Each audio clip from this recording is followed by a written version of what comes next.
अस्सलाम वालेकुम स्टूडेंट्स। अल्लाह ताला के बबरकत नाम से शुरू जो बहुत मेहरबान हायत रहम करने वाला है। आज हम लोग लेक्चर नंबर 3 वेक्टर और क्रॉस प्रोडक्ट करेंगे। ठीक है, तो वेक्टर और क्रॉस प्रोडक्ट की मैंने पिछले लेक्चर में भी डेफिनेशन पढ़ाई थी, अब फिर दोबारा कर लेते हैं। तो क्या लिखेंगे? Product of two vectors results in a vector quantity. ठीक है, स्केलर प्रोडक्ट में भी दो वेक्टर्स को मल्टीप्लाई करते थे, आंसर स्केलर आता था, लेकिन वेक्टर या क्रॉस प्रोडक्ट में दो वेक्टर्स को जब आप मल्टीप्लाई करोगे तो आपके पास क्या आंसर आएगा? एक वेक्टर ही क्वांटिटी आएगा। ठीक है, उसमें मैंने आपको एग्जांपल दी थी टार्क की। टार्क देखिए आपके पास क्या है, आर एक वेक्टर है, एफ आपके पास एक वेक्टर है। दोनों वेक्टर्स को जब आपने क्रॉस प्रोडक्ट ली तो एक नया वेक्टर आ गया जिसको हम लोग टार्क कहते हैं। ठीक है, तो उसके लिए आप कैसे कैलकुलेशन करोगे, हर चीज़ हम लोग पढ़ेंगे। तो सबसे पहले तो आपने ये डेफिनेशन लिखनी है, उसके बाद एक्सप्लेनेशन की हेडिंग दे के अब देखें आपके पास अगर एक ए वेक्टर है एक बी वेक्टर है तो उनकी क्रॉस प्रोडक्ट या वेक्टर प्रोडक्ट को आप कैसे लिखते हो? A cross B is equal to A B sine theta. साथ आपके पास एन यूनिट वेक्टर। जब हम लोग क्रॉस प्रोडक्ट लेते हैं तो उसमें हमें डायरेक्शन को भी बताना पड़ता है। ठीक है, डॉट में तो ये मसला नहीं था, डॉट में तो उनके मैग्नीट्यूड्स आपके पास सीधे सीधे आ जाते थे, लेकिन क्रॉस में आपने डायरेक्शन भी बतानी है कि किस डायरेक्शन को आपका वेक्टर जा रहा है। तो वो भी इंशाल्लाह भी हम लोग सीखेंगे।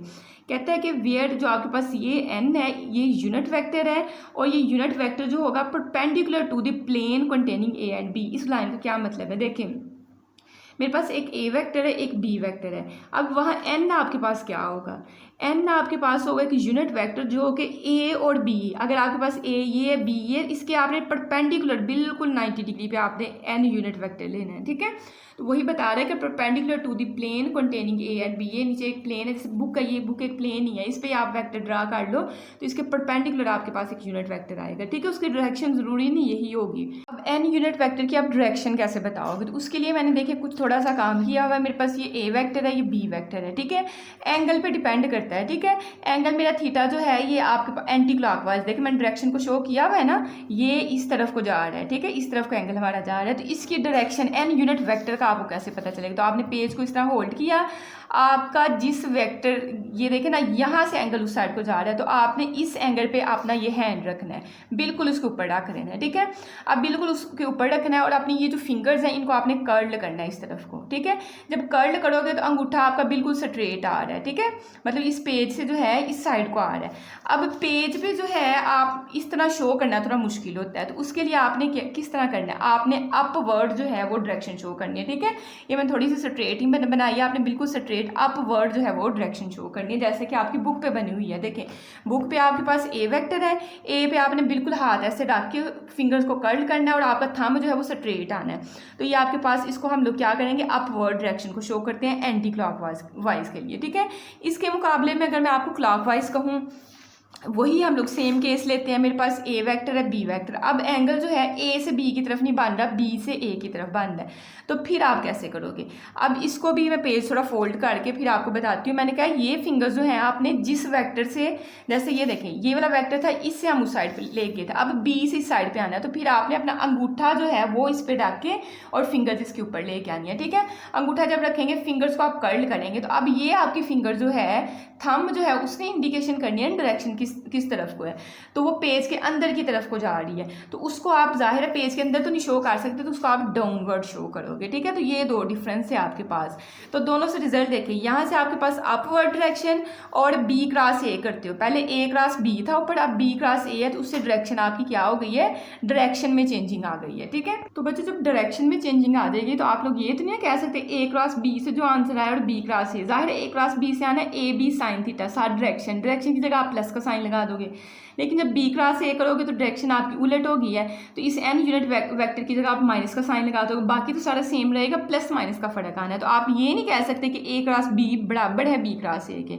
हाँ, आप ये कह सकते हो कि ए क्रॉस बी जो है वो बराबर किसके? माइनस का साइन लगा के बी क्रॉस ए के, तो ये फ़र्क आपके पास आ गया। पिछले में तो ए डॉट बी किया था तो ए डॉट बी बराबर आ गया था बी डॉट ए के, लेकिन यहाँ आपके पास क्रॉस में साथ माइनस का साइन आता है, तो यहाँ से आप क्या थोड़ी सी इंग्लिश लिखोगे? यहाँ तक लिखने के बाद आप यहाँ बता सकते हो कि इस direction can be determined by right hand rule. आप राइट हैंड रूल के जरिए इसकी डायरेक्शन बता सकते हो। For that purpose place together the tail of the vector A and B to define the plane of the vector A and B. क्या बता रहे हैं? राइट हैंड कहते हैं आपने जो आपके पास ए वाला वेक्टर और आपके पास जो बी वाला वेक्टर, ये इनके हेड्स हैं, आपने टेल्स को जो है इकट्ठा रख देना है। ठीक है, प्लेन एक आपने लेनी है, प्लेन के ऊपर आपने ए और बी वेक्टर्स की टेल्स को जो है वो आपने ज्वाइन कर देना है या टूगेदर इकट्ठी रख देनी है, ठीक है। उसके बाद कहता है the direction of the product of vector is perpendicular to this plane. कहता है ये जो आपने प्लेन बना लिया ना, अब डायरेक्शन जो है इसके बिल्कुल परपेंडिकुलर आनी है, 90 डिग्री के एंगल पे आनी है, ठीक है। इसके बिल्कुल सीधी आनी थी, लेकिन सीधी पेज पे नहीं ना ड्रा हो सकती, थोड़ा सा इसलिए उन्होंने उस साइड को जो है वो ड्रा कर दिया हुआ है। अब निकालनी कैसे डायरेक्शन, कहते हैं rotate the first vector A. आप मैंने कहा ना आपने ए वेक्टर पे अपनी ये इस तरह हैंड रख के तो फिर आपने रोटेट किसको करना है, कहते हैं rotate the first vector A into B through the smaller of the two possible angles and curl the fingers of the right hand in the direction of rotation. कहते हैं ए वेक्टर को आपने रोटेट करवाना है बी की तरफ, और कैसे करवाना है, फिंगर्स की मदद से, और एंगल आपने इनके दरमियान बहुत कम लेना है, ठीक है। कहता है कीपिंग ए थंब इरेक्ट, और थंब को आपने सीधा रखना है। तो कहता है the direction of the product vector will be along the erect thumb. कहता है जिस साइड को आपका थंब जाएगा उसी साइड को आपकी डायरेक्शन आनी है। हमारा थंब बिल्कुल स्ट्रेट आया था, वो ड्रा नहीं हो सकता, इसलिए हमने थोड़ा इस साइड को उसको बता दिया। कहता है because of this direction rule, कहता है इस डायरेक्शन रूल की वजह से जब आप बी क्रॉस ए लोगे, ये ए क्रॉस बी के लिए, बी क्रॉस ए के लिए आपका ये डायग्राम बननी है, ये सेकंड वाली जो है, तो फिर जाहिर है आपने क्या करना है, यहाँ पे अपना थंब रखना है। अब थंब आपको नीचे को करके रखना पड़ना है, ऐसे करके, अगर आपको मैं बता सकूँ ना ऐसे करके, जैसे मैंने ये रखी है ना, ये आपका थंब समझे कि आपने इस पर थंब ऐसे करके रखना है, और फिंगर्स को आपने इस साइड पर रोटेट करना है। तो कहता है कि because of this direction rule B cross A is a vector opposite to sign A cross B. कहते हैं बी क्रॉस ए जब करोगे वो ए क्रॉस बी में आंसर देगा, लेकिन ऑपोजिट साइन के साथ देगा, ठीक है। तो ये था आपके पास जो है वेक्टर क्रॉस प्रोडक्ट। नेक्स्ट इसकी हम लोग करेंगे कैरेक्टरिस्टिक्स, ठीक है। तो पहली क्लास कैरेक्टरिस्टिक हमने पढ़ी ए क्रॉस बी क्रॉस ए के बराबर कभी भी नहीं आता है। हाँ, अगर नेगेटिव साइन देगा तो फिर हम ये इक्वल का साइन लगा देंगे, ठीक है। ये नॉट इक्वल का साइन है। कहते हैं since A cross B is not the same as B cross A the cross product is non commutative. अगर तो इनका आंसर्स बराबर आ जाते तो ये कम्यूटेटिव था, अब इनके आंसर्स बराबर नहीं है तो ये नॉन कम्यूटेटिव है। कहते हैं the cross product of two perpendicular का मतलब वहाँ theta is equal to 90 degree लेना पड़ेगा, और साइन 90 पे हमें 1 आंसर देता है, साइन 90 पे हमें 1 आंसर देता है, तो आपका answer A B N unit vector आ जाएगा। इसी तरह कहता है कि अगर आपके पास पैरेलल या एंटी पैरेलल का केस आ जाए, पैरेलल का मतलब है कि एंगल जो है वो 0 डिग्री बनेगा, जब साइन थीटा की जगह आप 0 डिग्री पुट करोगे, साइन थीटा पे हमें 0 आंसर देता है, तो 0 जब इस टर्म के साथ मल्टीप्लाई होगा तो ये सारी की सारी क्या हो जाएगी 0, लेकिन जब ये सारी 0 हो जाएगी और 0 का आप नल यूनिट वेक्टर के साथ मल्टीप्लाई करोगे तो आपका आंसर 0 नहीं आएगा, कभी भी इसका आंसर 0 नहीं आएगा। इसका आंसर आपके पास क्या आएगा, नल वेक्टर आएगा। अगर कोई बच्चा कहता है ना कि ये साइन 0 की वजह से ये सारी टर्म 0 होगी, 0 को n यूनिट वेक्टर से मल्टीप्लाई करेंगे तो हमारे पास 0 आंसर आ गया, तो वो गलत कह रहा है, ठीक है। 0 आपके पास स्केलर क्वांटिटी है, हम वेक्टर्स को डील कर रहे हैं, हमारा आंसर बी वेक्टर आना चाहिए। तो वेक्टर जो है आपके पास नल जो वेक्टर है, मतलब ये जो वेक्टर है ये आपके पास एक वेक्टर क्वांटिटी है। अगर आप 0 कहोगे तो 0 लिखोगे तो आपके पास गलत हो जाएगा आपका टॉपिक, ठीक है। तो जब 0 डिग्री किया तो आपके पास नल वेक्टर आ गया, इसके ऊपर आप ना ये एस यूनिट डायरेक्शन प्लेस कर दोगे तो वो ज़्यादा अच्छा रहेगा, ठीक है। इसी तरह ये तो पैरेलल के, अगर एंटी पैरेलल है तो थीटा की जगह आपने 180 पुट करना है, एक साइन 180 पे भी आपको 0 देता है, तो यहाँ से आपके पास 0 जब ये सारी टर्म आ जाएगी इसको n यूनिट वेक्टर से मल्टीप्लाई करोगे तो आपके पास नल वेक्टर आ जाएगा, ठीक है। तो ये इसका आंसर भी नल वेक्टर आएगा, ठीक है। नेक्स्ट हमारे पास पॉइंट नंबर 4 है, कहता है कि magnitude of A cross B is equal to the area of parallelogram from A and B. कहता है कि ए क्रॉस बी का जो मैग्नीट्यूड है वो बराबर किससे होगा, एरिया ऑफ पैरेललोग्राम के।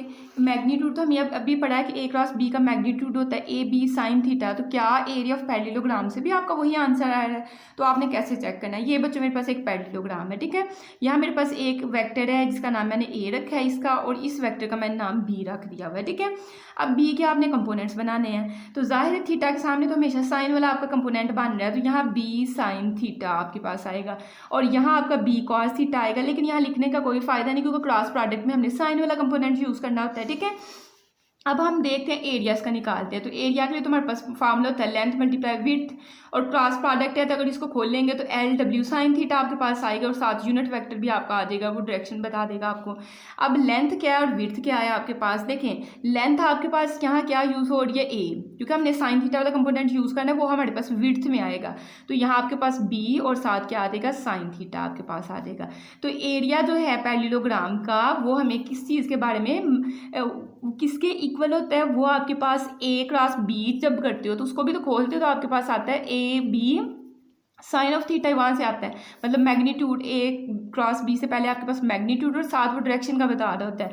तो मैग्नीट्यूड एरिया जो है पैरेललोग्राम का एरिया जो होता है वो ए क्रॉस बी के मैग्नीट्यूड के इक्वल होता है, ठीक है। तो ये चीज़ आपको एक्सप्लेन कर रहा था।